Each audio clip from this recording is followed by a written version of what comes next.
शमूएल की पहली पुस्तक अध्याय 16 कुल वचन 23। और यहोवा ने शमूएल से कहा, मैंने शाऊल को इस्राएल पर राज्य करने के लिए तुच्छ जाना है। तू कब तक उसके विषय विलाप करता रहेगा? अपने सींग में तेल भर के चल। मैं तुझको बेतलहमी यिशै के पास भेजता हूँ, क्योंकि मैंने उसके पुत्रों में से एक को राजा होने के लिए चुना है। शमूएल बोला, मैं क्यों कर जा सकता हूँ? यदि शाऊल सुन लेगा तो मुझे घात करेगा। यहोवा ने कहा, एक बछिया साथ ले जाकर कहना कि मैं यहोवा के लिए यज्ञ करने को आया हूँ, और यज्ञ पर यिशै को न्योता दे। तब मैं तुझे जता दूंगा कि तुझको क्या करना है, और जिसको मैं तुझे बताऊं उसी को मेरी ओर से अभिषेक करना। तब शमूएल ने यहोवा के कहने के अनुसार किया और बेतलहम को गया। उस नगर के पुरनिये थरथराते हुए उससे मिलने को गए और कहने लगे, क्या तू मित्र भाव से आया है कि नहीं? उसने कहा, हाँ, मित्र भाव से आया हूँ। मैं यहोवा के लिए यज्ञ करने को आया हूँ। तुम अपने अपने को पवित्र करके मेरे साथ यज्ञ में आओ। तब उसने यिशै और उसके पुत्रों को पवित्र करके यज्ञ में आने का न्योता दिया। जब वे आए तब उसने एलियाब पर दृष्टि करके सोचा कि निश्चय जो यहोवा के सामने है वही उसका अभिषिक्त होगा। परंतु यहोवा ने शमूएल से कहा, न तो उसके रूप पर दृष्टि कर और न उसके डील की ऊंचाई पर, क्योंकि मैंने उसे अयोग्य जाना है। क्योंकि यहोवा का देखना मनुष्य का सा नहीं है। मनुष्य तो बाहर का रूप देखता है, परंतु यहोवा की दृष्टि मन पर रहती है।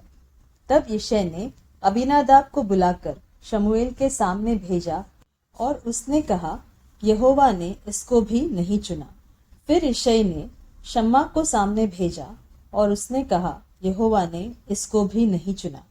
यों ही यिशै ने अपने 7 पुत्रों को शमूएल के सामने भेजा, और शमूएल यिशै से कहता गया, यहोवा ने इन्हें नहीं चुना।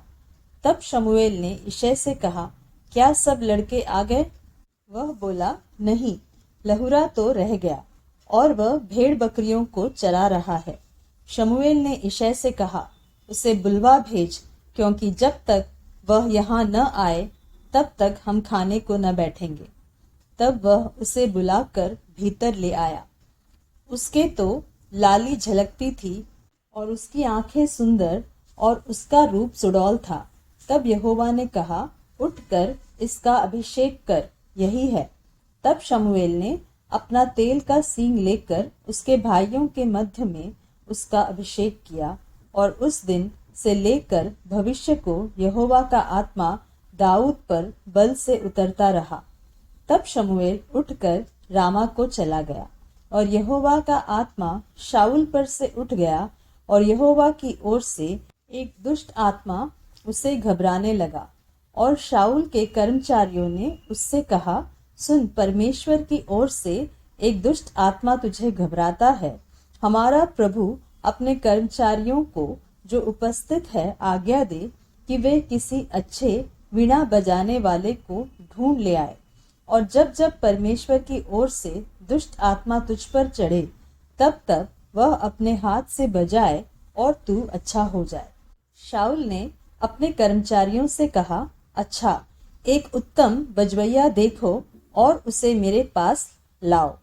तब एक जवान ने उत्तर देके कहा, सुन, मैंने बेतलहमी यिशै के एक पुत्र को देखा जो वीणा बजाना जानता है, और वह वीर योद्धा भी है, और बात करने में बुद्धिमान और रूपवान भी है, और यहोवा उसके साथ रहता है। तब शाऊल ने दूतों के हाथ यिशै के पास कहला भेजा कि अपने पुत्र दाऊद को, जो भेड़ बकरियों के साथ रहता है, मेरे पास भेज दे। तब यिशै ने रोटी से लदा हुआ एक गधा और कुप्पा भर दाख मधु और बकरी का एक बच्चा लेकर अपने पुत्र दाऊद के हाथ से शाऊल के पास भेज दिया। और दाऊद शाऊल के पास जाकर उसके सामने उपस्थित रहने लगा, और शाऊल उससे बहुत प्रीति करने लगा, और वह उसका हथियार ढोने वाला हो गया।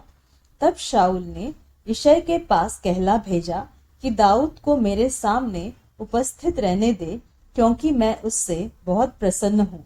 और जब जब परमेश्वर की ओर से वह आत्मा शाऊल पर चढ़ता था, तब तब दाऊद वीणा लेकर बजाता और शाऊल चैन पाकर अच्छा हो जाता था और वह दुष्ट आत्मा उसमें से हट जाता था।